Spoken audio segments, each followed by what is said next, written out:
I'm Kellan, 40 years old, and 3 weeks ago I found my wife in a hotel room with her coworker while 200 people waited downstairs to sing me happy birthday. I didn't scream. I didn't cry.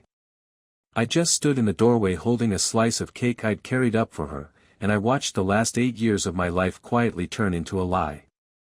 Before I go further, if this story is worth your time, consider liking and subscribing, only if it actually resonates with you. And drop a comment telling me where you're watching from and what time it is there. Now let me take you back to the beginning of that night, because by the end of it, nothing would ever look the same again. My wife's name is Priya. We met when I was 29, newly promoted, still convinced that hard work was the only currency that mattered. She was sharp, funny, ambitious in a way that made me want to be better. We got married 2 years later in a small ceremony neither of our families could really afford, and for a long time I thought we'd built something solid. Not perfect, nobody's marriage is, but solid. Real. I run a logistics consulting firm now, 40 employees, built from nothing over 12 years of 18-hour days. Priya works in commercial real estate, closing deals with developers twice her age, always polished, always 3 steps ahead of everyone in the room. I used to be proud of that. I used to brag about her at dinner parties. My wife, the shark. I said it with a smile. Turning 40 felt like a milestone I didn't fully want to acknowledge, but Priya insisted on throwing something big. You only turn 40 once, she said, scrolling through venue photos on her laptop while I tried to watch the game. The Wexford Hotel has a ballroom that seats 200. It's perfect. 200 people. I didn't know 200 people, but apparently Priya did, or knew enough people who knew people, because by the time the guest list was finalized it included half her office, half of mine, cousins I hadn't seen since my mother's funeral, and neighbors I'd waved at maybe twice. You're overthinking it, she told me. Let me handle everything. You just show up and enjoy your night. So I let her handle everything. That was my first mistake, though I wouldn't understand that for weeks. In the lead up to the party, I noticed things. Small things. Priya started working later, coming home with her phone always angled away from me, laughing at texts she wouldn't share. When I asked who it was, she'd say, Derek, from the office, we're finalizing the Ashford deal, and go back to typing. Derek. I'd heard the name before, new hire, transferred from the Chicago office, supposedly brilliant, supposedly the reason her quarterly numbers had jumped. I met him once at a company mixer 18 months earlier. Tall, easy smile, the kind of confidence that comes from never once being told no. I didn't think about him again after that. Why would I? Priya had worked alongside men for 15 years. I trusted her the way you trust gravity, not because you examine it every day, but because it's never once given you a reason to doubt it. The night of the party, the Wexford ballroom looked incredible. Gold linens, a live jazz trio, a photo wall covered in pictures from our life together, our wedding, our first apartment, a trip to the coast where Priya had laughed so hard at something I said that she'd nearly fallen off the pier. Looking at that wall now feels like looking at photographs of strangers.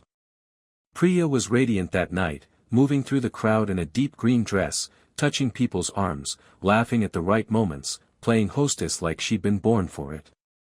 I remember thinking, not for the first time, how good she was at making people feel like the center of the room. I just didn't think about how practiced that skill had become, or where else she might be using it. Around 9, my business partner Marcus pulled me aside for a toast. Champagne, speeches, the usual warmth of a room full of people who like the free bar as much as they like you. I scanned the crowd during the applause, looking for Priya so I could catch her eye, share the moment the way we always did at things like this, a private glance across a public room. I couldn't find her. I told myself she'd stepped out to the restroom, or was handling some last-minute detail with the caterer. I finished my drink, made small talk, let 20 minutes pass without worrying. Then 30. I checked my phone. No texts. I asked her assistant, a nervous 24-year-old named Bethany who'd helped coordinate the event, if she'd seen her. Bethany's face did something strange. A flicker. A hesitation that lasted less than a second but that I would replay in my mind 100 times over the following days. I think she went upstairs, Bethany said. To check on the room.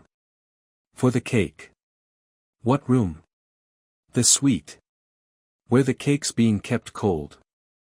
Before the cutting. I didn't think much of it in the moment.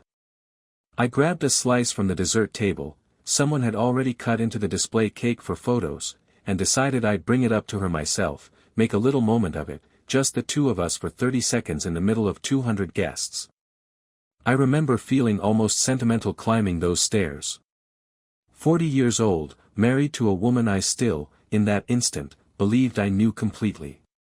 The Wexford's 4th floor was quiet compared to the ballroom noise below, the carpet swallowing my footsteps as I checked room numbers against the one Bethany had given me. For 12, I could hear voices through the door before I even reached it, Priya's laugh, low and warm, the kind of laugh she used to save for me. And beneath it, a man's voice, close enough that the words blurred together into something intimate rather than conversational. I told myself it was nothing. I told myself right up until I turned the handle and found the door unlocked. Priya was sitting on the edge of the bed, her shoes off, her dress hiked slightly at the knee, and Derek, the same Derek from the Ashford deal, the same easy smile from the mixer 18 months ago, was sitting close enough that his hand rested on her thigh like it belonged there. Neither of them heard the door open over their own laughter. I stood in that doorway for what felt like an entire lifetime, holding a plate with a single slice of my own birthday cake, watching my wife lean her head toward another man's shoulder the way she used to lean into mine. I didn't say anything. I couldn't. My throat had closed around every word I might have used. Priya looked up first. I watched the exact moment her face went from warmth to horror, the color draining out of her in real time. Derek's hand came off her leg so fast you'd think it had been burned. Neither of them spoke. The jazz trio was still playing 4 floors below us, and somewhere in that ballroom 200 people were waiting to sing to a man whose marriage had just quietly ended in front of him, though none of them knew it yet. Kellan, Priya finally said, her voice barely a whisper. This isn't, I can explain. I set the plate down on the dresser by the door. My hand wasn't even shaking, which surprised me more than anything else that happened that night. I looked at her for a long moment, then at Derek, who had the decency, at least, to look like he wanted the floor to open beneath him. 40 years old today, I said quietly. Guess I finally got the surprise Priya's been planning. Then I turned around, walked back down those 4 flights of stairs, and returned to a party full of people who had no idea that the man they were about to sing to had just watched his entire life quietly come apart behind a hotel room door. I smiled. I let them sing. And somewhere behind that smile, I had already started planning exactly what I was going to do next. Let me pause here for a second. I know some of you are wondering how I managed to walk back into that ballroom and let 200 people sing "Happy Birthday" to me like nothing had happened. Honestly, I still don't fully know the answer. Maybe it was shock. Maybe some part of me needed time to figure out what came next before I let the truth out into the world.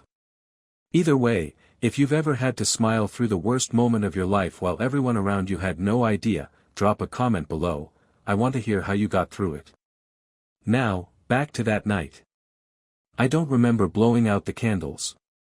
I remember flashes, Marcus clapping me on the back, someone's kid tugging at my sleeve asking if I was excited, the heat of 200 pairs of eyes on me while a part of my brain kept replaying the same 4 seconds on a loop. Priya's laugh. Derek's hand on her knee. The way her face had gone white when she saw me in that doorway. She came back downstairs about 10 minutes after I did. I watched her cross the ballroom, smoothing her dress, painting her expression back into the composed hostess mask she'd worn all night. If you hadn't seen what I'd seen, you would never have known anything was wrong. That's what unsettled me most, how easily she could do that. How practiced it looked. She found me near the bar. Kellan, please, can we talk somewhere private? We're at my birthday party, I said, keeping my voice level, pleasant even, for the benefit of anyone within earshot. 200 people came to celebrate. Let's not ruin that for them.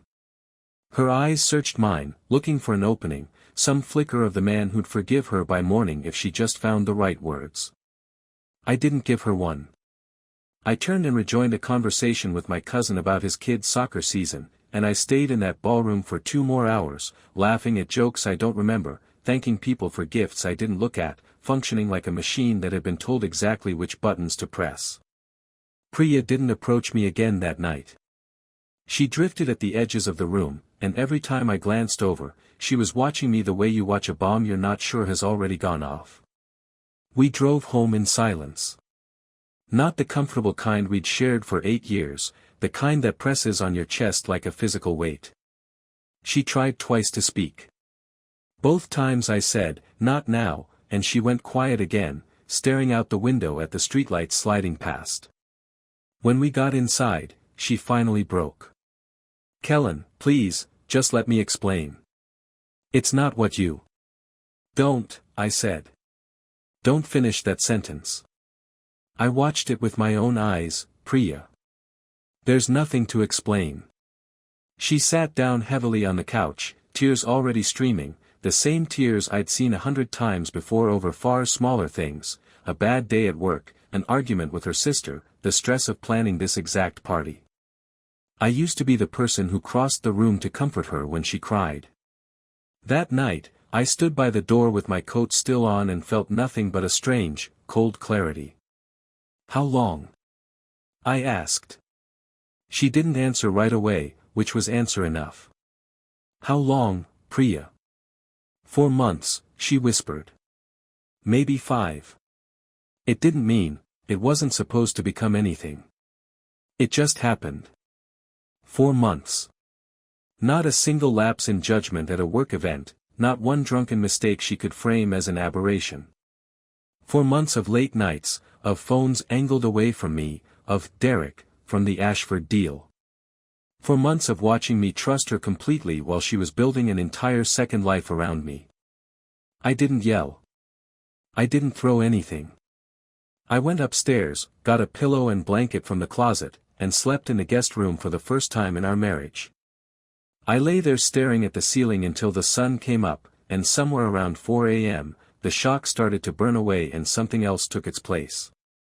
Not rage exactly, rage is loud, and what I felt was quiet. Focused. I kept thinking about that hotel room, about how calm and practiced Priya had looked coming back downstairs, like a woman who had done this kind of recovery before. And that thought bothered me more than anything else.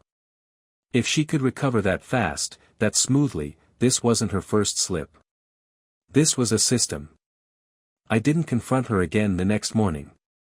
I told her I needed space, that I was staying with Marcus for a few days to think. She didn't argue. I think some part of her was relieved not to have to face me yet, and that relief told me everything I needed to know about how much she actually understood what she'd done. Marcus and I had built our company together from a 2-desk office over a decade ago, and if there was one person I trusted to help me think clearly, it was him. I sat in his kitchen that first night with a beer I didn't drink and told him everything, the hotel room, the 4 months, the calm way she'd walked back downstairs like nothing had happened. He was quiet for a long moment. Then he said, "Kellan, I need to tell you something, and I should have told you sooner. I saw them together once. Months ago, at a conference downtown. I told myself it was nothing. Coworkers grab lunch. I didn't want to be the guy who plants doubt in his friend's marriage over nothing." He rubbed a hand over his face. "I'm sorry. I should have said something." That hit almost as hard as the hotel room had. Marcus wasn't a man who missed things. If he'd seen enough to make him uneasy, this had been going on, in some form, for far longer than 4 months. "I need to know everything," I told him. "Not for revenge. I just need to understand what my life actually was for the past however many months, because right now I don't trust a single memory I have." That's when Marcus said something that changed the direction of everything that followed. "You know Priya's assistant, Bethany?" The one who told you Priya went upstairs at the party? I nodded. She's engaged to my nephew. If anyone's noticed a pattern, it's her. She's around Priya all day, every day. I want to pause again for a moment. Some of you are probably yelling at your screen right now, why not just confront Priya directly and demand the truth? Believe me, I considered it. But I'd already watched her recover in real time from getting caught in a hotel room mid-affair. I knew if I came at her with questions, she'd have an answer polished and ready before I finished asking. I needed something she couldn't talk her way around. So tell me, would you have confronted her outright, or built your case first like I did? Comment A for confront, B for build the case. And if you're enjoying this so far, go ahead and hit subscribe, because what I found out from Bethany over the following days was worse than anything I'd imagined in that hotel doorway. The next afternoon, I called Bethany directly, without telling Priya. My voice must have carried something in it, because she agreed to meet me at a coffee shop 3 blocks from her office almost immediately, no hesitation, no questions asked. When I sat down across from her 20 minutes later, she looked like someone who'd been waiting a long time for permission to finally say something out loud. Kellan, she said quietly, wrapping both hands around her cup like she needed something to hold on to, I've wanted to tell you for a while now. I just didn't know how, or if it was even my place. She took a breath. It's not just Derek. There's more you don't know. I felt my stomach drop even as some colder, steadier part of my mind simply nodded, like it had already suspected this was coming. Tell me everything, I said. Don't leave anything out. And she did. Bethany took a long breath before she started talking, like she'd rehearsed this moment in her head 100 times and still wasn't sure how to begin. It's not just Derek, she said again. There was someone before him. About 2 years ago. A client, older guy, real estate developer named Foster Whitlock. I only know because I used to book Priya's calendar, and there were meetings that didn't match any deal we had open. Hotel bars. Long lunches that ran 3-4 hours. I never said anything because I told myself it wasn't my business, and honestly, I was scared of losing my job if I was wrong. I sat there absorbing that, feeling the ground shift a little further under me. 2 years. Not 4 months.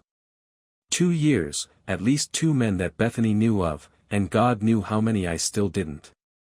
There's something else, she continued, lowering her voice even though the coffee shop was nearly empty. Money. About 8 months ago, Priya asked me to help her set up a separate account. She said it was for a surprise, a vacation fund for your anniversary. She's been moving money into it from her commission checks. Not huge amounts each time, but it's added up. I saw a statement on her desk once by accident. It's over $90,000. $90,000. My chest tightened. That wasn't small vacation fund money. That was the kind of money you set aside when you're planning an exit, not a surprise trip. Do you know the bank? I asked, keeping my voice as steady as I could manage. She nodded slowly and gave me the name. First Meridian, a branch 2 towns over from where we lived, nowhere near our usual bank, nowhere near anywhere Priya had a reason to be unless she was deliberately keeping distance between that account and our life together. I thanked Bethany, told her she'd done the right thing, and meant it. She looked relieved, like she'd been carrying something heavy for a long time and had finally set it down. Before I left, she added one more thing. Kellan, the day of the party, when I told you she'd gone upstairs. She asked me to stall you if you came looking. I didn't know what else to say, so I just didn't stall very well. I couldn't do it. I'm sorry it happened the way it did, but I'm not sorry you found out. That night I drove back to Marcus's place with my mind racing faster than it had at any point since the hotel room. This wasn't a single mistake anymore. This wasn't even an affair in the way I'd first understood it. This was a pattern, years long, financially organized, and deliberately hidden from me with enough planning that it had survived undetected through birthdays, anniversaries, holidays, every ordinary day I'd spent believing my marriage was solid. I told Marcus everything Bethany had said. He didn't look surprised so much as grim, like a man watching a suspicion he'd half-buried finally get confirmed.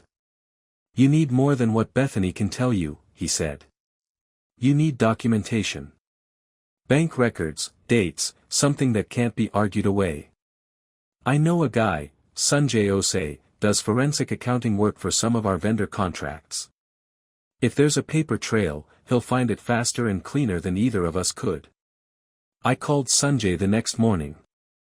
He agreed to meet me that same afternoon, and when I laid out what I knew, the hotel room, Derek, Foster Whitlock, the account at First Meridian, he didn't flinch, didn't offer sympathy I didn't want. He just started asking practical questions. Joint accounts. Credit cards. Property titles.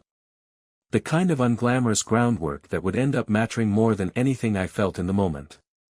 If she's been moving money for 8 months into a separate account funded from her own commissions, that's likely her legal right to do with as she pleases, depending on your state's laws, Sanjay explained. But if any of that money originated from marital assets, or if she's misrepresented shared finances to hide it, that changes things substantially. I can trace the transfers. Give me a week. A week felt like an eternity, but I agreed. In the meantime, I also called a divorce attorney, a woman named Ingrid Faulkner who specialized in cases involving hidden assets and infidelity. She listened to the whole story without interrupting, the same practiced calm Sanjay had shown, like she'd heard 100 versions of this exact narrative before and knew precisely which threads mattered. Here's what I want you to understand, Ingrid told me. You have 2 goals right now, and they're not the same thing. One is protecting yourself financially. The other is deciding what you actually want to happen to your marriage. Don't let the anger make those decisions for you. Let the facts do that. I appreciated her bluntness. I needed it, honestly, because every hour that passed, the anger was building into something I didn't fully trust myself to control. I kept picturing that hotel room. I kept picturing Priya's calm return to the party, smoothing her dress, painting her expression back into place like she'd done it before. Because apparently, she had. I went back to the house 4 days after the party, not to reconcile, just to collect more of my things and to see how Priya was behaving now that some time had passed. She'd clearly expected me to soften.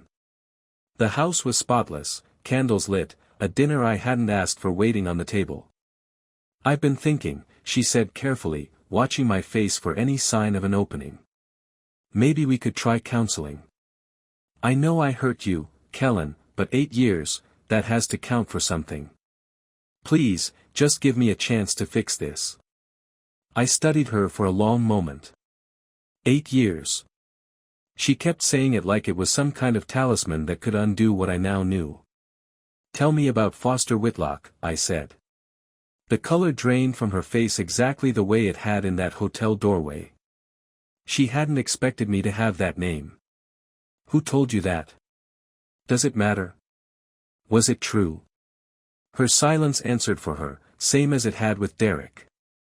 And the account at First Meridian, I continued, my voice flat, controlled.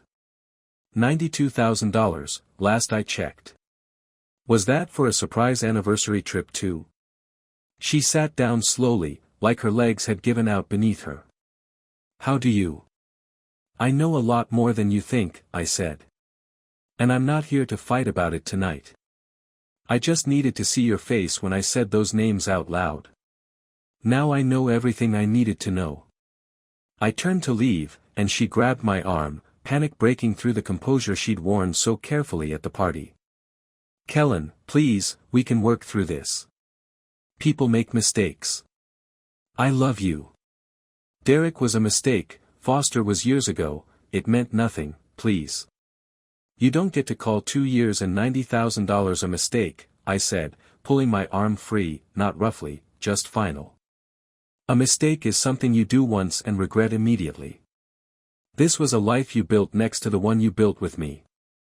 I hope whatever you were looking for in those hotel rooms was worth it, because you just lost the one that was real. I left that night and didn't go back except through my attorney.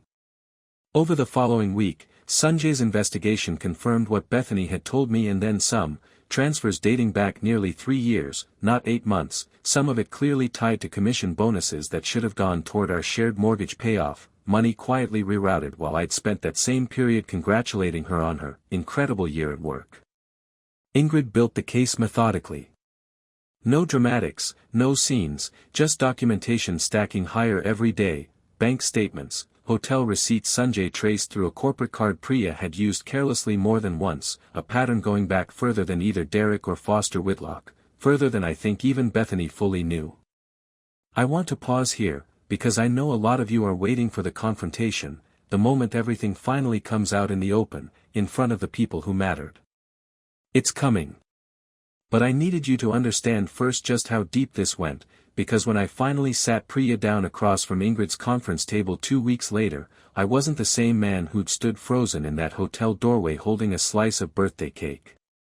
I was a man with a folder of documented proof, and I was done being quiet about any of it. 2 weeks after the party, I sat in Ingrid Faulkner's conference room with a manila folder thick enough to feel like a small brick, and for the first time since that hotel doorway, I didn't feel like the man things were happening to. I felt like the man who was about to make something happen. Ingrid had arranged the meeting under the guise of discussing the separation terms, which was technically true, but we both knew the real purpose was to lay every card on the table at once, in a room with a paper trail, a witness, and no ballroom full of strangers for Priya to perform for.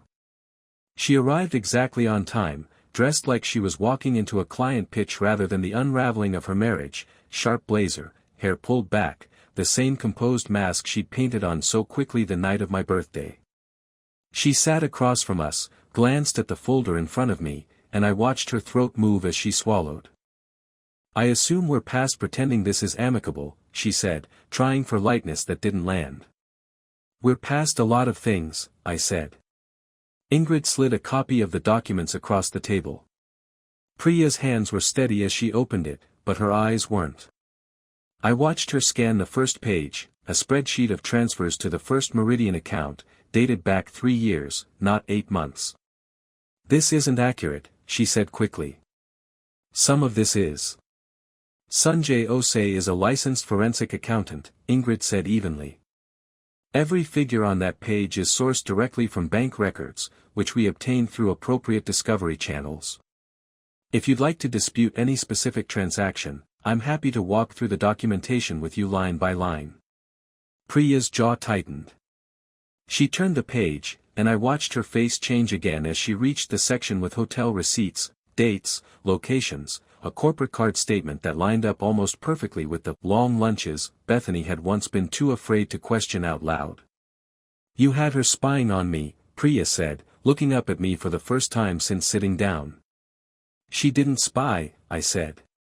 "She finally told the truth after 2 years of watching you use her to cover for you." "That's not the same thing." Priya's composure cracked slightly, the first real crack I'd seen since the hotel room. "Kellan, please. Can we do this without lawyers in the room? Just 5 minutes. That's all I'm asking." Ingrid glanced at me, a silent question. I nodded. She stepped out, leaving us alone at the long table, the folder sitting between us like a wall neither of us could see over. 5 minutes, I said. Priya folded her hands, and for a moment she looked less like the polished real estate broker who'd charmed 200 party guests and more like someone genuinely searching for words that might actually reach me. "I don't have an excuse that's going to make this okay," she said. "I know that. But I need you to understand it wasn't about you not being enough.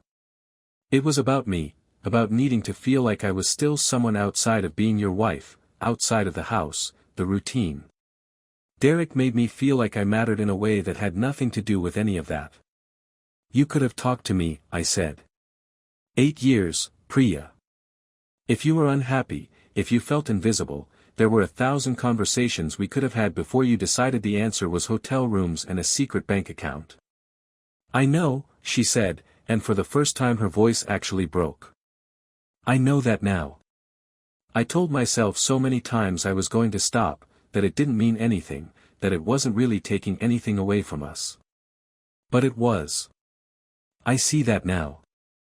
I studied her for a long moment, and something in me, some last, stubborn piece that had wanted, even after everything, to find a version of this conversation that ended in repair, finally let go.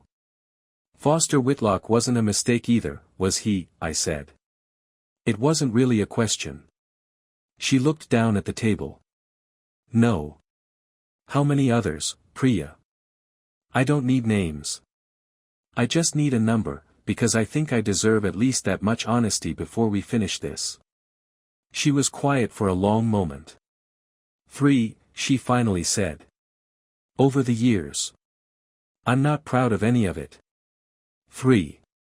Not one lapse in an otherwise solid marriage, but 3 separate relationships stretched across years I'd spent believing we were building something permanent. I felt the last of my hesitation evaporate. I want you to know something, I said, keeping my voice level.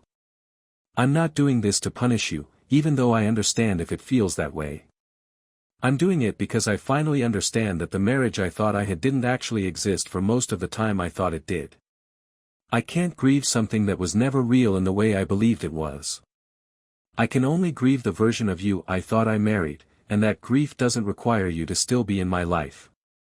Ingrid returned a few minutes later, and the conversation shifted back into the practical, unglamorous business of divorce, asset division, the house, the accounts Priya had hidden and the ones we'd built together honestly.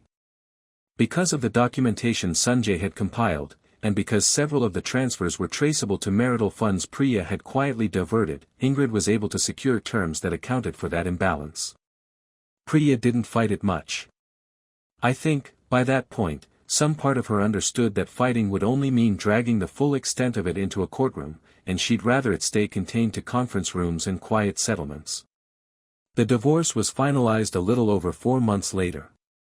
No dramatic courtroom scene, no public reckoning in front of 200 guests the way the affair itself had nearly unfolded. Just signatures, a house sold, a life divided into boxes and bank transfers. Marcus checked in on me constantly through those months, and Bethany, of all people, became someone I stayed loosely in touch with. She left Priya's firm not long after everything came out, said she couldn't keep working somewhere that reminded her of what she'd stayed quiet about for so long. I told her more than once she had nothing to apologize for. She'd told the truth the moment she was finally asked directly, and that mattered more than the silence before it. Sanjay's forensic work ended up mattering in another way, too. The $92,000 Priya had funneled into that separate account, much of it sourced from what should have been shared marital income, was factored into the settlement. Not as revenge, but as simple fairness. Money that had been quietly stolen from a shared life got returned, at least partially, to the person who'd actually built that life in good faith. I moved into a smaller place about 6 months after the party, closer to the office, with big windows and none of the furniture Priya and I had picked out together. I kept exactly one photo from our old life, not of us, but of the 2 of us and Marcus at the groundbreaking of our company's first real office, back before any of this began, back when the only thing I trusted completely was the work in front of me. Some nights I still think about that hotel doorway, about the exact second Priya's face went from warmth to horror. I used to think that moment was the worst thing that happened to me. Now I think it was the moment something finally became honest, even if it took Bethany, Sanjay, and Ingrid to help me see how far back that honesty needed to reach. If you've made it this far, thank you for staying with me. If you've ever discovered a betrayal that turned out to be so much bigger than what you first saw, I want to hear about it. How did you find the rest of the truth, and what did you do once you had it? Drop your story in the comments. I read every one. And if this resonated with you, share it with someone who might need to hear that finding out the truth, even when it's devastating, is always better than living inside someone else's carefully constructed lie. Take care of yourselves. You deserve people who don't need to disappear upstairs to make you feel like you matter. It's been almost a year now since that night at the Wexford, and I want to close this out properly, because so many of you have asked what happened after the settlement, to Priya, to Derek, to the life I've built since. So let me give you the rest of it. About 2 months after the divorce was finalized, I heard through Marcus, who still had contacts at Priya's firm through a mutual client, that Derek had been quietly let go. Not because of the affair itself, companies rarely fire people for that alone, but because it came out during an internal review that he'd used his corporate card for several of those long lunches Bethany had mentioned, the same charges Sanjay had traced. Misuse of company funds is a much easier thing to act on than misuse of a marriage. Priya, from what I understand, kept her position, though her reputation inside the firm took a hit once the story made its way through the office grapevine the way these things always do. People notice patterns, even when they pretend not to. I didn't feel triumphant hearing any of that. I thought I might, honestly. I thought there'd be some satisfaction in knowing the world had handed out its own version of consequences. Instead I just felt tired, the way you feel after finally putting down something heavy you'd been carrying so long you'd forgotten what your arms felt like without it. Bethany reached out a few months after she left the firm to tell me she'd landed a new job, coordinating events for a hotel group, not the Wexford, somewhere else entirely. She said it, half joking, half not, at least now if something happens in one of my hotel rooms, it's someone else's wedding drama and not my own guilt to carry. I told her I was glad she'd found something better, and I meant it. She'd done something hard, telling me the truth when it would have been so much easier to stay quiet, and I think she needed to hear, more than once, that it had mattered. Sanjay and I still work together occasionally now, not on anything as personal as that, but he ended up doing some contract work for my firm on a vendor audit last spring. Funny how a forensic accountant who helped dismantle my marriage ended up becoming someone I trust with the financial health of my company. Ingrid, my attorney, sends a card every December, which feels a little strange given the circumstances that brought us together, but I appreciate the gesture more than I probably let on. As for Priya, we've spoken exactly twice since the divorce was finalized. Once, about 6 weeks after everything was signed, she called to ask if I still had a box of her mother's old letters that had gotten mixed in with some of my things during the move. I did. I mailed them to her without a note. The second time was 3 months ago, out of nowhere, a text that just said, "I hope you're doing okay. I think about what I did to us more than you probably believe I do." I didn't respond right away. When I finally did, about a week later, I wrote back, "I believe you. I just don't need to carry that with you anymore. I hope you figure out whatever it was you were actually looking for." She never replied, and I think that was the right ending for both of us, not cruel, not warm, just finished. I sold the house about 5 months after the divorce. Walking through it those last few weeks, packing up 8 years of a life I'd believed was solid, was harder than I expected, not because I missed Priya specifically, but because I missed the version of myself who believed things were simple. The guy who trusted gravity without examining it. I don't think that guy is coming back, not exactly, but I've found something steadier in his place, someone who trusts people, but who also pays attention now. Who understands that love and vigilance aren't opposites, they can live in the same house, if you let them. My 40th birthday, ironically, ended up being the best thing that could have happened to me, in the strangest possible way.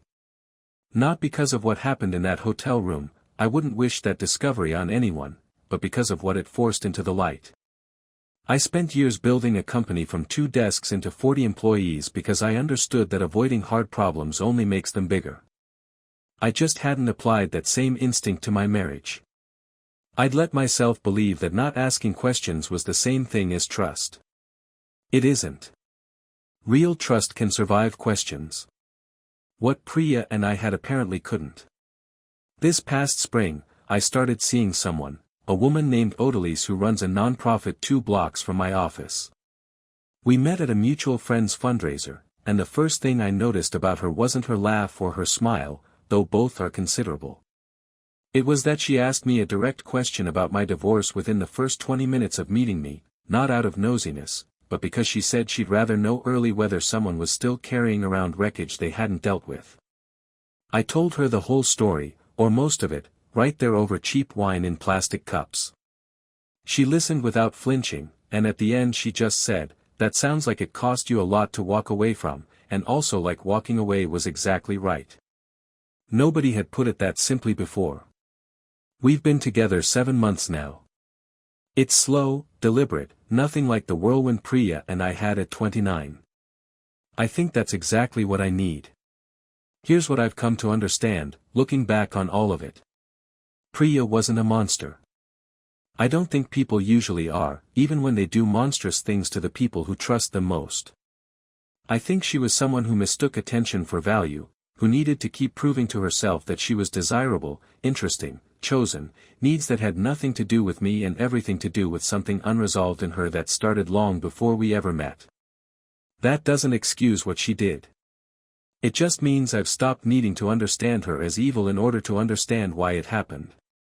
Some people are simply not equipped to sit still inside a life, no matter how good that life actually is. And me, my blind spot was believing that 8 years of history was itself a kind of proof.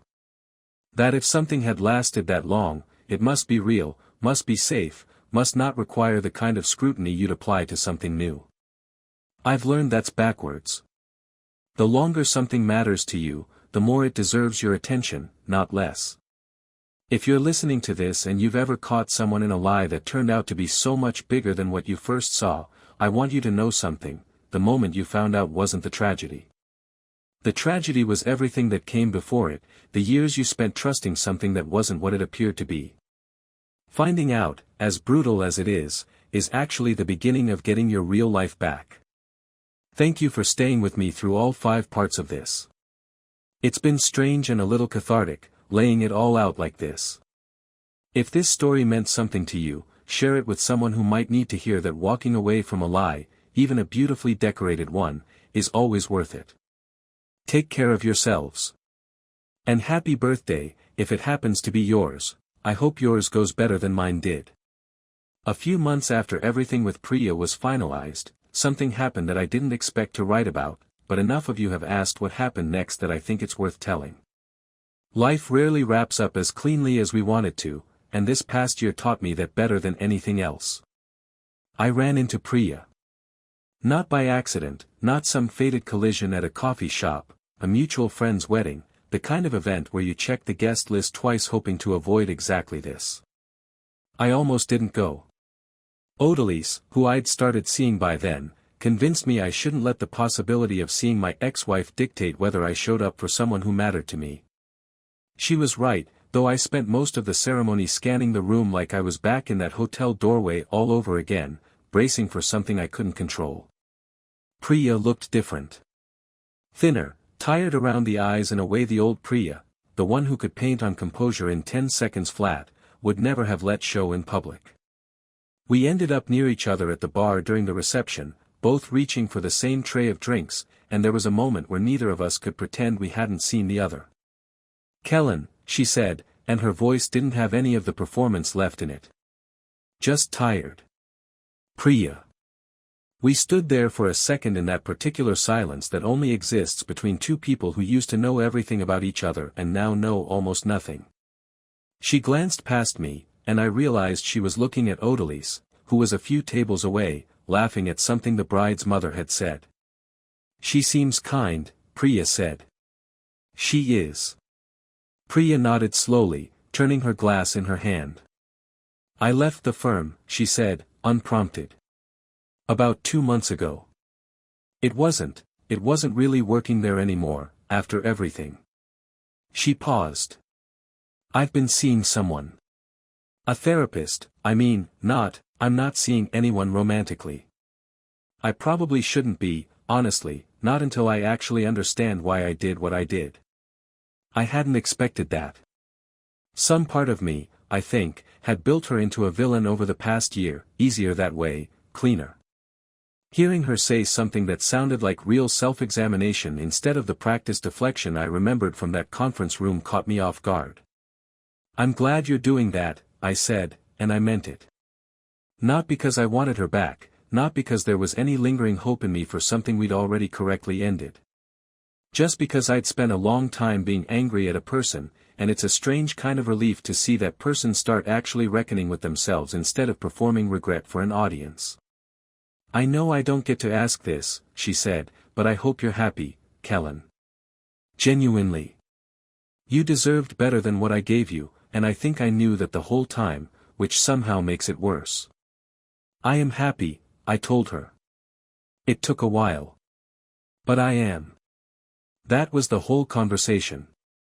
We didn't hug, didn't promise to stay in touch, didn't perform some Hollywood moment of closure for the room. She went back to her table, I went back to mine, and that was that. I think that's actually the most honest kind of ending two people who hurt each other can have, not friendship, not enmity, just two adults who once shared a life quietly acknowledging that it happened and that it's over. Odalise asked me about it later that night, gently, not prying, just checking in the way she always does. I told her everything, the conversation, what Priya had said about therapy, the strange lightness I felt afterward instead of the dread I'd expected. I think that's what closure actually looks like, Odalise said. Not a big dramatic scene. Just two people finally telling each other the truth, calmly, and then going home to their separate lives. She was right, the way she usually is about things like that. On a more practical note, since a few of you have asked about the business side of things, Sanjay's forensic work ended up leading to something unexpected.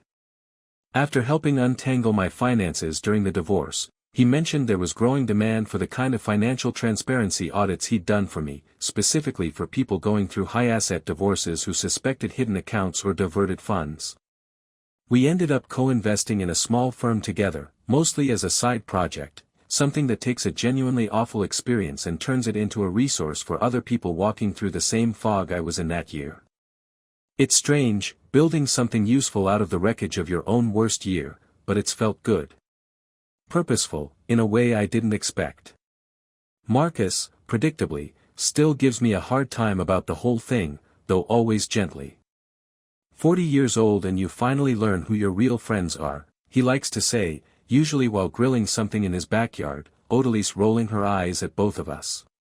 He was there in that kitchen the first night after the party, and he's been there every year since for my birthday, low-key now, just a handful of people who actually know me instead of 200 acquaintances performing celebration for a marriage that had already quietly ended before the candles were even lit. For my most recent birthday, Odalise planned something small, dinner at our place, 6 people, nothing that required a ballroom or a guest list I didn't recognize.